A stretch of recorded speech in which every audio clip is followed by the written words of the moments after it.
Hello guys, welcome to my new blog. आज चाहिँ म खाँदबारी गएको मोबाइल किन्नलाई। अब अङ्कलले मोबाइल किन्ने जिद्दी गरिदिनुभयो अनि किनिदिनु पर्यो भनेर मोबाइल खाँदबारी गएको। गाउँदै खाँदबारी हिँडेको। अब गाडी पनि भेट्टाएन, गाडी लिनु छोडी गयो। अब हिँड्दै जानुपर्ने हो कि बाटोमा गाडी भेट्टायो भने गाडीमै जान्छु, नत्र हिँड्दै जान्छु। गाडी भेट्टाउँछु कि भेट्टाउँदिनँ, फेरि बाटो पनि यस्तो खराब छ, टेन्सन लागिरहेको छ हिँड्दा पनि। यही हो त। फाइनली हामीले गाडी पनि भेटाइसक्यौँ होइन। गाडी चाहिँ यहाँ पर बसिरहेछ। अब एकछिनमा आउँछ अरे, उहाँबाट मान्छे झर्नु बाँकी छ अरे, त्यही भएर म चाहिँ अलिक पर बस्दै गर्छु दाइ भनेर आएको। अब पर अब म अलिक बिरामी छु क्या, अनि दबाई पनि बोकिरहेछ है। अनि यो अलिक पर गएर खाजा खाएर खानु पर्ने भनेर अलिक पर अब होटलमा जाने, अनि थुक्पा सुक्पा खाएर अब दबाई खाएर म त्यहीँ बसिरहन्छु। अनि गाडी आउँछ, अनि गाडीमा जाने।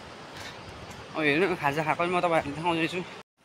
गाडी छिट्टै आएकोले खाजा खान पनि पाएन, अनि हामी चाहिँ गाडीमा चढेर अब हिँड्न आँटेको। अनि अब गाडी चाहिँ स्टार्ट गरिसक्यो। अनि अब हामी चाहिँ जाँदैछौँ यहाँदेखि अब कात्तिके पुलदेखि चियाबेसीदेखि तुमलिङटारसम्मको यात्रा छ। बाटो चाहिँ फेरि गिद्दी छ, हिलो सबै यस्तै बाटो, गाउँको बाटो। अब पानी परिरहने, अनि त्यही माथि दसैँको भिडमा गाडीहरू पनि धेरै हिँड्ने क्या।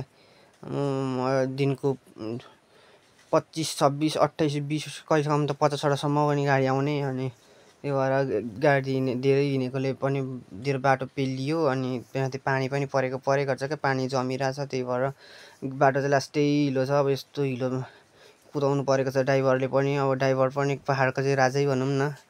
अनि यो 110 भए पनि अलिक मजाले उक्लिन्थ्यो। अब बुलेरो अब फसिहाल्छ कोही बेला। अब कोही बेला त राम्रै कुद्छ, कोही बेला त फस्छ। अब धक्का पनि गर्नुपर्छ। अनि हामी चाहिँ जाँदैछौँ यहाँदेखि सिधै जाने हो तुमलिङटार। अनि तुमलिङटारबाट अब भेनमा जाने हो। अब तुमलिङटारको अलिक राम्रो बाटोमा आइपुग्यो। अब यतिको बाटोमा आउँदा चाहिँ हावा पनि सरर आउने क्या, मजा हुने।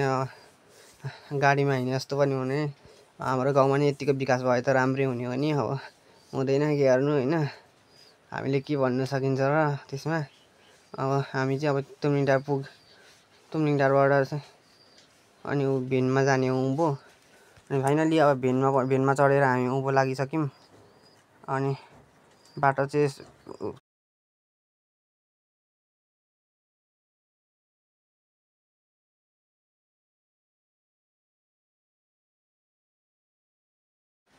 अनि दिदीहरूको घर पुग्यो अरे। अनि फेरि विनाजुसँग मोबाइल फोन किन्न गइसक्यो। विनाजु चाहिँ यहाँ मस्त स्कुटर कुदाइरहनु भएको छ। म चाहिँ पछाडि आँखा खाँदै सरर गइरहेको छु। अब खाँदबारी पनि हामी फाइनल पुगिसक्यो।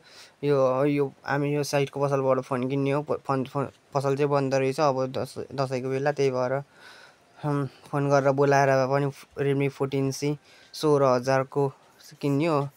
अनि अब एकछिन यहाँ मिनाजु त जानुभएको छ काममा, पर्खिएर बसिरहेको म चाहिँ। अनि अब सामान चाहिँ हामीले अब यति किन्यो, यदि एउटा यस्तो फोन किन्यो। अनि अब घरमा मासुसँग खाना लसुन पनि किन्यो। अनि फेरि हामी चाहिँ त्यतिखेर भिनाजु आउनुभयो। अनि हामी चाहिँ फेरि घर फर्केको तल दिदी घरमा। अनि फेरि त्यहाँदेखि फेरि दिदीको स्कुटरमा सरर तुमलिङटार झऱ्यो। तुमलिङटारबाट अनि त्यहाँदेखि चाहिँ अब फेरि अघिकै गाडीमा जानुपर्ने भनिरहेको थियो गाडी। अनि मेरोसँग चाहिँ भाइ बसिरहेको थियो अनि काखमा। अनि फेरि गाडी त्यहीँ माथि फसेर हैरान भयो, यस्तो भइरहेछ, तल पुरै स्लिप खाइरहेछ। अनि गाडी चाहिँ निक्लिनु सकेको छैन। अनि ड्राइभर दाइले यताउता पछाडि अगाडि गर्दै तानिरहनु भएको छ। गाडी आउन सकेको थिएन। अनि अब निक्लेर गर्नुपर्ने अवस्थामा पुगिसकेको थियो, तल पुरै स्लिप खाइसकेको थियो। अनि दाइले फेरि निक्लेर यस्तो हिलोमा हान्न थाल्नु भयो बेल्चा। अनि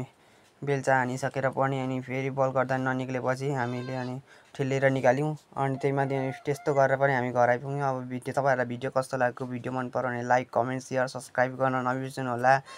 अनि अब यस्तै रमाइलो भ्लगहरू लिएर हामी आउने नै छौँ। अहिलेको लागि यति नै, बाई। अनि सी यू, अर्को भिडियोमा भेटौँ।